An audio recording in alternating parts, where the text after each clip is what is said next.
মাছে ভাতে বাঙালি, আর সেই মাছ যদি ইলিশ হয় তো কোনো কথাই হবে না। ইলিশ ভালোবাসে না এমন মানুষ কিন্তু খুব কমই আছে। আর এই মাছের সব পদই কিন্তু মুখে লেগে থাকার মতো।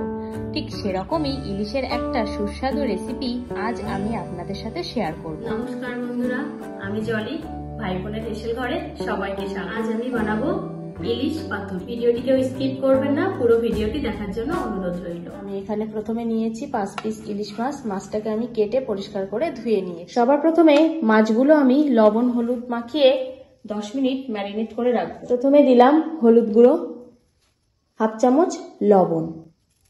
এখন ভালোভাবে মাছে লবণ আর হলুদটা মাখিয়ে নেব।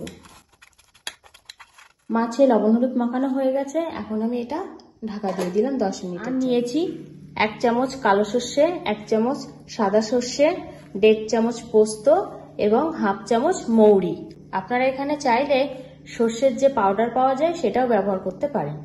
একটা নারকেলের অর্ধেকটা আমি কুড়িয়ে নিয়ে কয়েকটা কাঁচা লঙ্কা। মাছগুলো 10 মিনিট লবণ হলুদ মাখিয়ে ম্যারিনেট করে রেখেছি। ততক্ষণে আমি এই নারকেল আর পোস্ত, সর্ষে, মৌরি পেস্ট করে সব উপকরণগুলো আমার এখানে বাটা হয়ে গেছে। নারকেল বাটা, পোস্ত ও সর্ষে বাটা, আর এখানে কাঁচা লঙ্কা বাটা। আমি এখানে সব শিলে বেটে নিয়েছি, আপনারা চাইলে মিক্সিতে পেস্ট করে নিন। এবার আমি একটা মিক্সিং বোল নিয়ে নিয়েছি। এখন এর মধ্যে একে একে সব উপকরণগুলো দিয়ে দেব।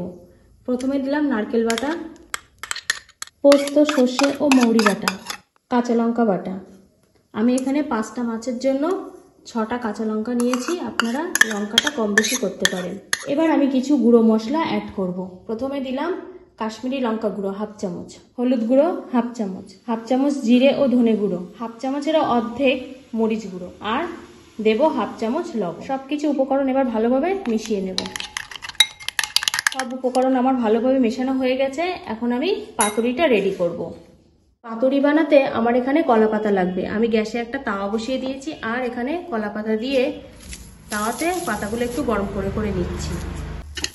মাছটা দিয়ে কলা পাতাটা ভাজ করতে সুবিধা হবে, পাতাটা একটু নরম হয়ে যাবে।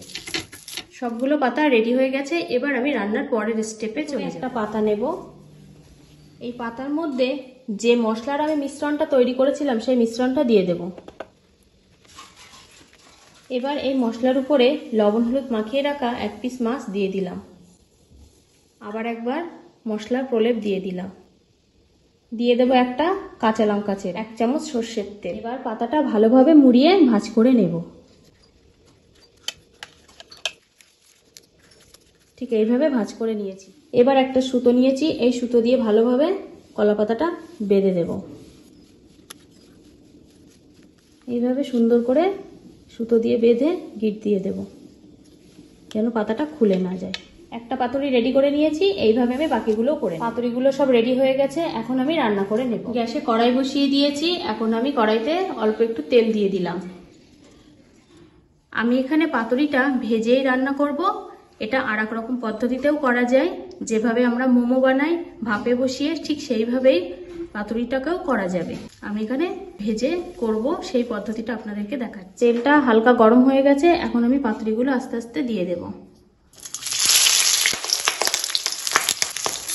কড়াইতে দেওয়ার সময় অবশ্যই যে মুখটা ভাঁজ করে উপরে রেখেছি সেইটা উপরে রাখতে হবে। এবার আমি ঢেকে দিলাম। গ্যাসটাকে মিডিয়াম টু লোতে রেখেই আমি রান্নাটা করব। 5 মিনিট পর আমি ঢাকাটা খুলে দিলাম। এবার আমি পাতুরিগুলো উল্টে দেব। ঠিক এই পিঠটাও আমি একই রকমভাবে রান্না করে নেব। আবার ঢাকা দিয়ে দিলাম। 5 মিনিট পর আমি আবার ঢাকাটা তুলে নিলাম। আমি এখন এগুলো তুলে নেব।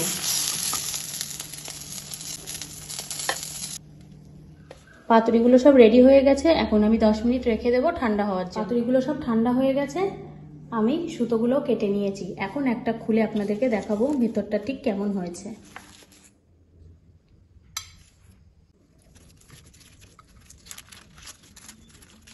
ভেতরটা সুন্দর রান্না হয়ে গেছে। এখন এটা গরম গরম ভাতের সাথে পরিবেশন করা যাবে।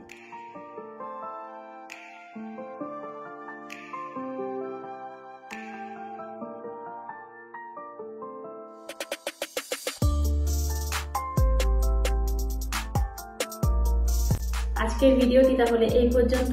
যে সকল নতুন বন্ধু আমার ইউটিউব চ্যানেল থেকে দেখছেন তারা অবশ্যই চ্যানেলটিকে সাবস্ক্রাইব করে দেবেন। যে সকল বন্ধুরা ফেসবুক থেকে দেখছেন তারা ফেসবুক পেজটিকে ফলো করে দেবেন। আর কেমন লাগলো আজকের ভিডিওটি সেটা কিন্তু কমেন্ট করে জানাতে ভুলবেন না। যদি ভালো লাগে তাহলে অবশ্যই লাইক এবং অনেক অনেক শেয়ার করে দেবেন, যাতে সবার মধ্যে আমার এই রান্নাটা ছড়িয়ে যায়। পুরো ভিডিওটি দেখার জন্য ধন্যবাদ।